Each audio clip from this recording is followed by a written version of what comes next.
Olá, boa noite. Boa noite, Adriano, tudo bem? Tudo bom, Marcelo? Boa Maravilha. noite. Nós vamos dar continuidade ao nosso podcast, fizemos o primeiro. O convidado foi o irmão Gideon, Jesus Corrêa.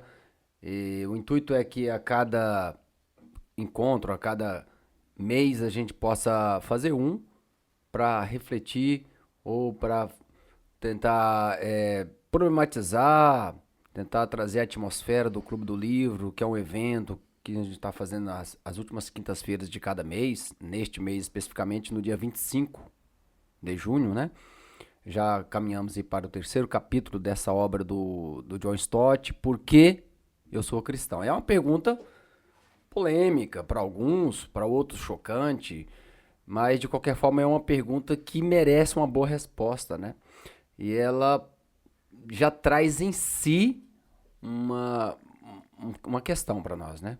Por que nós somos cristãos, né? No momento em que há tanta desconfiança no que diz respeito à fé, a tudo aquilo que circula em torno da fé, a religião, as propostas religiosas, né?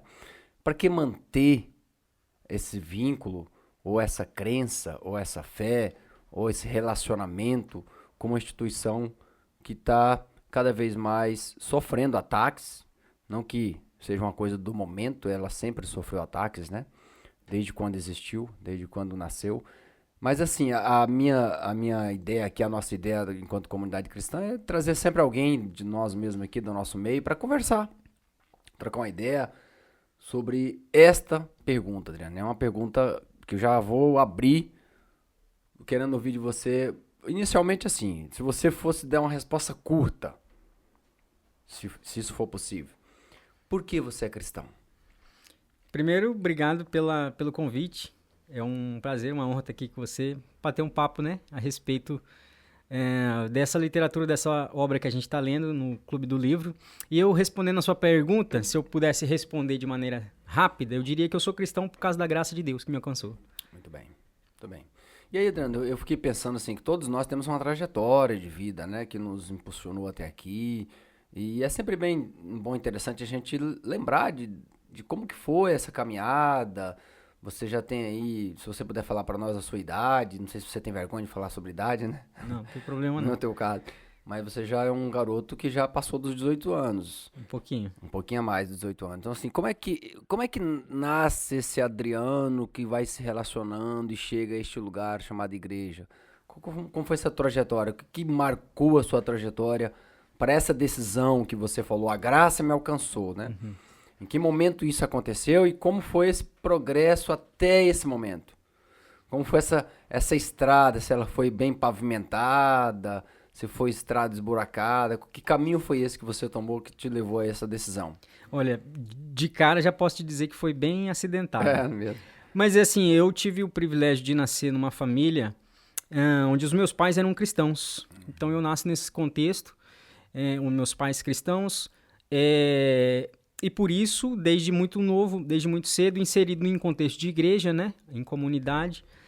Mas a minha relação com Jesus se dá primeiramente ouvindo coisas a respeito dele, né, ouvindo histórias, tanto dos meus pais como da igreja onde a gente frequentava, ouvia coisas a respeito de Você ficou Jesus. muito tempo lá na igreja, assim, frequentando, sem um desligamento da Fiquei comunidade? até mais ou menos uns 17 anos. 17. Fiquei. Então, da tenra idade até Aí 17 seguiu anos. todo o processo, Batismo, me converti, batismo, e participando nas atividades da igreja que tinha para cada idade, né? Para cada faixa etária, e sempre envolvido com as coisas da igreja, né?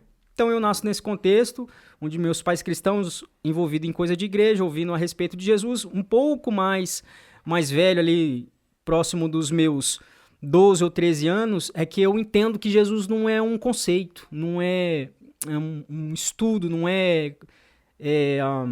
coisas que eu preciso saber a respeito dele, é uma pessoa que eu preciso me relacionar.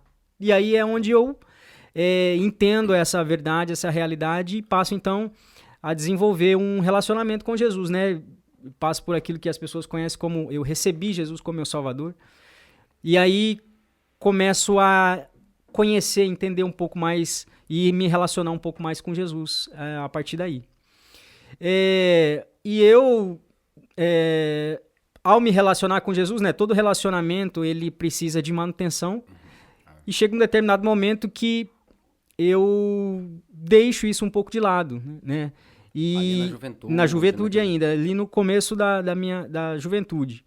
E eu deixo um pouco isso de lado e o relacionamento com Jesus, ele vai se dissolvendo. Não da parte dele, porque ele está sempre disposto, sempre querendo que a gente construa uma vida nele, né? Sempre nos chamando, nos abraçando, querendo que a gente viva uma vida nele. Mas eu faço escolhas que vão me afastando de Jesus ali no começo da minha juventude. Então eu passo um tempo longe desse relacionamento com Jesus e, por consequência, longe dessa vida de comunidade, vida da igreja, né? Esse tempo que você se refere de estar longe, e aí tentando trazer a obra do Clube do Livro, né? Que é a obra em questão aqui. Sim. Você, de alguma forma, percebe ali uma caça, usando o primeiro capítulo, o cão de caça do céu, o resgatador que vai atrás. Você consegue sentir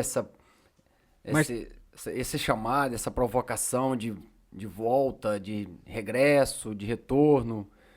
Marcelo, percebo sim. E é até engraçado, porque existe uma máxima dita nas igrejas que é: se você não vem pela dor, você não vem pelo amor, você vem pela dor, né? E tinha um tempo na minha vida que eu estava muito resolvido, eu achava que dava para construir uma vida sem Jesus, ou sem esse ambiente de igreja, ou sem necessariamente precisar de uma religião, eu achava que eu podia tocar minha vida assim, mas sempre com uma falta de sentido, de propósito na minha existência. E, diferentemente desse jargão de que se você não vem pelo amor, você vem pela dor, eu não experimentei isso na minha vida. E a minha volta para Jesus, aí já com uns quase 30 anos de idade, lá com uns 28 mais ou menos anos de idade, desde os 17, né? Essa minha volta para Jesus é concomitante com a minha volta para a igreja. E quando eu retorno para esse meu relacionamento com Jesus, o que eu percebo é que ele nunca deixou de me amar durante todo esse processo, todo esse caminho. Então, eu volto para esse relacionamento com Jesus e percebo que ele sempre continuou me amando, querendo que a minha vida fosse uma vida conectada com ele. Você fala uma coisa muito interessante, que é uma máxima dessa igreja aqui, uma mensagem dessa igreja, né? Você que já vem caminhando conosco aqui há um bom tempo e nem falei, talvez alguém que nos assista nem saiba que você exerce aqui a função de organizador, de liderança da música, das questões dos louvores e adoração e do grupo de música aqui da igreja, os músicos, né? E aí isso é um ensaio que vocês fazem, além da sexta-feira, os demais dias, e além da responsabilidade de fazer a celebração nossa ficar com esse tom musical que é excelente, sempre muito excelente aqui. E já aproveito para agradecer a vocês que tocam, que cantam, sempre faz muito bem para nós que estamos ali cultuando junto com vocês. Mas tem essa coisa que a gente discute aqui na igreja e que nós até acreditamos que, e você cita isso, não é que porque a pessoa abandonou uma congregação, ela deixou Jesus. Ok? Nós cremos também nisso, né? Que Jesus é maior do que uma congregação. Tudo bem. Mas ao mesmo tempo, o não estar congregando, ou não estar fazendo parte de uma congregação, de uma igreja, né? De uma unidade visível, do corpo invisível de Jesus, que é muito maior, entendo, tudo bem, nos afasta dele. De alguma forma nos afasta, né? Porque fica aquela coisa, aquele dilema, eu não sirvo, a igreja não salva. Tudo bem, mas então eu vou me afastar da igreja? E estando fora dela, eu vou viver uma salvação, eu vou compartilhar, eu vou experimentar uma salvação longe do louvor, longe da palavra, longe dos estudos, longe da comunhão, do partir do pão, né? Porque não tem sentido nenhum partir o pão comigo mesmo, lá na minha casa, né? Sim.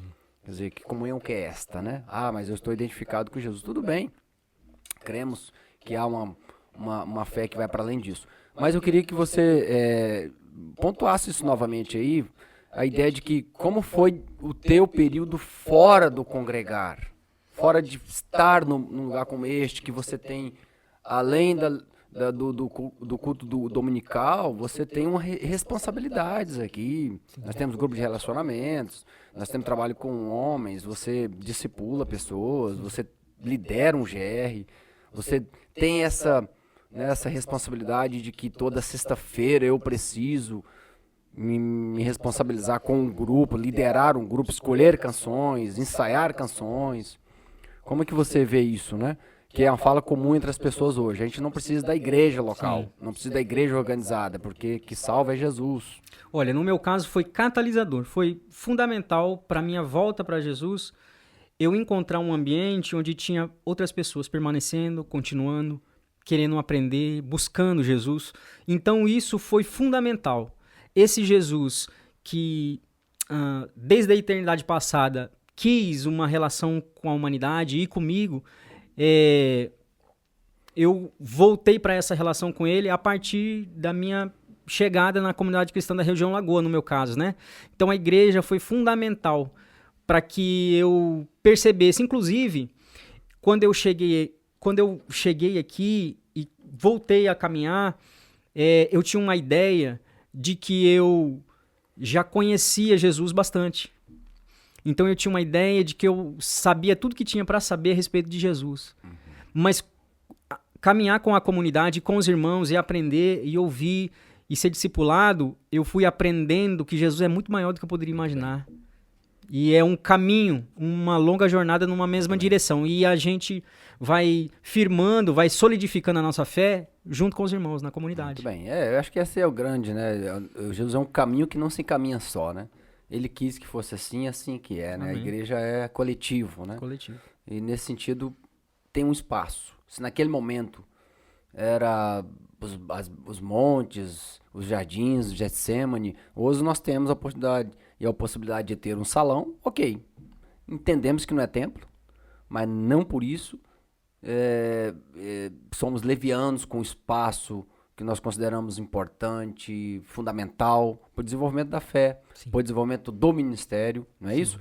Eu queria ler aqui no capítulo 3, que é o capítulo que nós vamos debater ele no dia 25 de junho agora. E aí todo mundo está convidado, tá, pessoal? Todos estão convidados. Nós sempre fazemos o Clube do Livro na última quinta-feira de cada mês, até encerrar o livro, que são 7 capítulos. E aí às 19h30 da quinta-feira, sempre temos aqui o grupo de estudos, sempre temos aqui o que nós chamamos de escola bíblica ou de reunião bíblica, ou reunião de estudos. E essa especificamente, nós trabalhamos o livro no Clube do Livro. A ideia é que todos que têm acesso ao livro leiam antes, problematize antes, destaque aqueles pontos que a gente vai discutir aqui na próxima quinta. Mas lá, o autor ele abre falando assim, que as afirmações de Jesus se relacionam não somente a quem ele era, mas também àquilo que ele veio fazer no mundo. Não somente a sua pessoa, mas também a sua missão. Não somente a sua vida, mas também a sua morte. Qualquer pessoa que investiga o cristianismo pela primeira vez ficará impressionada pelo destaque extraordinário que os seguidores de Cristo dão à sua morte. No caso de todos os outros grandes líderes espirituais, a morte deles é lamentada, né? Como fator determinante do fim de suas carreiras. Não tem importância em si mesma, o que importa é a vida, o ensino, a inspiração do exemplo deles. Bom, a gente entende, o autor coloca que Jesus, no entanto, é o contrário. O seu ensino e exemplo foram e são, na verdade, incomparáveis, mas desde o princípio seus seguidores enfatizam sua morte.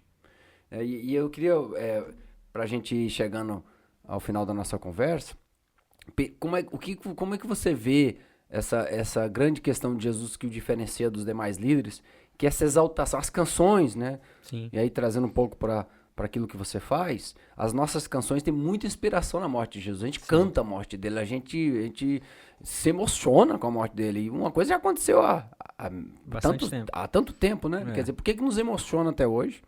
Por que é motivo de canções? Por que é motivo de inspiração para letras? Em outro local é motivo de perda, motivo de dor, de sofrimento apenas, embora tenha sido, mas para nós é muito maior, né? O que significa a morte de Jesus para você? A morte de Jesus significa vida. Ele morreu para que nós, aquele que recebe ele como Salvador, tivesse vida, e vida eterna, e vida abundante, e vida para sempre. Muito bem, isso aqui é fantástico, então, né? a morte de Jesus é o centro, né, do Evangelho. E pensando, Marcelo, falando um pouquinho do livro, uma literatura maravilhosa, uma leitura fácil, né, do Stott, a maneira como ele escreve, muito fácil, muito bacana de ler. E esse segundo capítulo, ele argumenta que um dos argumentos dele, das motivações porque ele é cristão, é as afirmações de Jesus. Diante das afirmações, uma coisa interessante que ele põe no livro é: a gente não consegue ficar indiferente. Porque se é mentira o que ele falou, então o cristianismo se desfaz. Mas se é verdade, aí a gente precisa dar uma resposta, né? É isso mesmo, essa aí que nós trazemos aqui, que é o tema desse encontro, que é a cruz de Cristo. Como é que alguém, algum tempo atrás, morre e aí essa morte fica... Reverbera. Fica como um elemento de louvor, de exaltação. Ninguém exalta a morte. E a Bíblia vem sempre nos chamando essa questão de renunciar, de às vezes mortificar-se para que possa viver, né? De deixar para que possa ter. Então essa lógica das Escrituras, essa palavra aí, ela é o contrário, né, da lógica como a gente vê por aí. Como aquela grande questão, né? Parece que em alguns momentos quando é que se perde, é quando é que você tem, né? É aí que você encontra, na verdade, né? Diferentemente de todas as religiões do mundo, né? É isso que é interessante, né? Porque o convite de Jesus é para, assim como ele passou pela morte, a gente passe também, mas pela morte do eu, né? Do ego, sim, de abandonar um antigo estilo de viver para ser revestido da vida de Jesus agora. Mas, Dani, vamos lá, só para a gente ir pensando aí para... Quais são as suas perspectivas aí na igreja, com relação ao que você já faz, mas não vamos usar a palavra meta, né? Mas quais são os seus grandes projetos, propósitos, para você mesmo, no seu desenvolvimento? O que você entende que Deus ainda quer que você faça com ele? Amém. Bom, eu entendo, aliás, é uma palavra dessa casa, dessa igreja, né, que a nossa caminhada com Jesus, a nossa vida com Jesus é uma longa jornada numa mesma direção. Então a gente precisa, nessa longa jornada, desenvolver, crescer. Não pode ficar estagnado, tampouco retroceder, né? A gente precisa desenvolver. Aliás, é o que Jesus espera de nós, né? Sim. Nas Escrituras, que a gente avance. Bom, tem uma mensagem sendo trabalhada nessa igreja desde o começo do ano que é mais um para Jesus, né? Então, cumprindo o ID de Jesus, descrito ali no final dos evangelhos, meu objetivo, assim como discípulo, é, primeiro, ser mais parecido com ele, claro, né, cada dia. Segundo, é anunciar, compartilhar com outras pessoas a graça de Jesus que me alcançou, né? Lá na minha tenra infância e que nunca me abandonou por todo o caminho, é compartilhar com outras pessoas, anunciar o reino de Deus a outras pessoas, né? Compartilhar com quem não conhece Jesus, apresentar esse Jesus grandão, esse Jesus lindo, maravilhoso, né? Para outras pessoas e servir ainda mais, com mais excelência, aquilo que a gente já faz aqui na comunidade, certo, né? Servir ainda mais, né? Eu queria que você deixasse uma mensagem e uma palavra para quem nos ouve e que nesse momento possa estar querendo deixar como você um dia deixou. Você era ainda uma infância cristã, uma juventude, né? Mas foi um tempo longo, né? Você ficou quanto tempo lá? Foi bastante tempo. Fui dos 17 aos 28, por aí. É um tempo considerável, né? Considerável. Então, assim, é possível que nesse momento alguém que nos escuta está nesse fio aí, de deixar de congregar, de experimentar uma mensagem que foi sendo constituída. Nós somos cristão apesar da igreja, né? Sim. Nós somos de Jesus apesar da congregação. É muito perigosa essa mensagem. Eu queria que você deixasse uma palavra a partir da sua experiência, desse menino que deixou, que viveu lembrando de o que você tinha experimentado já desde os 17, mas que depois só é reconectado quase os 30 anos, né? Isso. E como que foi diferente, o que você poderia deixar para alguém que já está nesse afã de deixar, ou já deixou, inclusive, né? Bom, a minha vida, que eu posso compartilhar com vocês, como experiência minha, é que as nossas tentativas de construir a nossa vida sem Jesus, elas são correr atrás do vento. A gente pode buscar o que for, né? Tentar se preencher, buscar sentido ou propósito em qualquer outra coisa. A gente vai tentar, mas não vai conseguir. Porque a vida plena, a vida abundante é só em Jesus, né?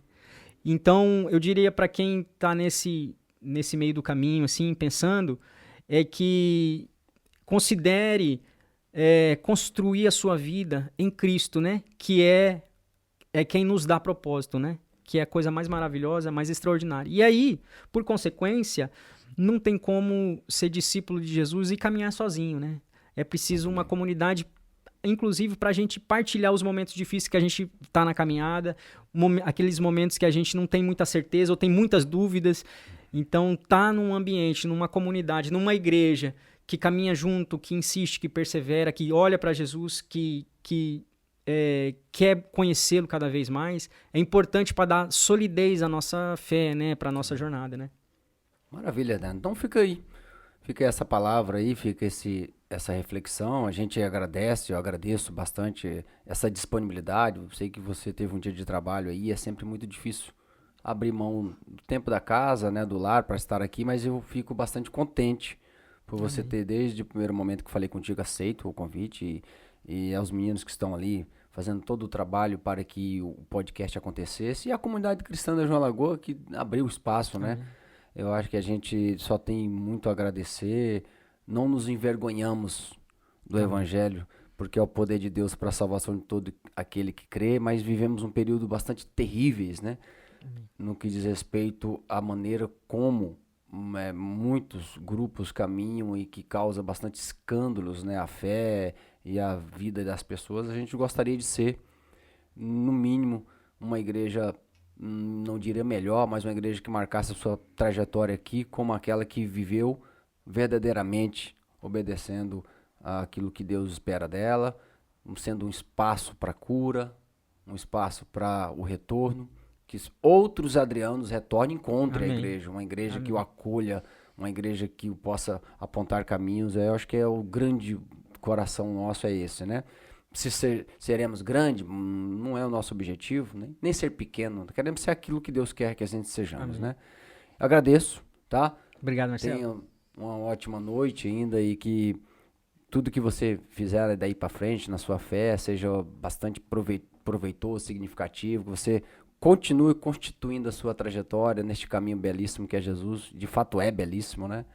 E aos demais amigos, de perto ou de longe, aqueles que vão em algum momento escutar esse podcast, ver esse podcast, a gente fica aí o convite que vocês participem do Clube do Livro.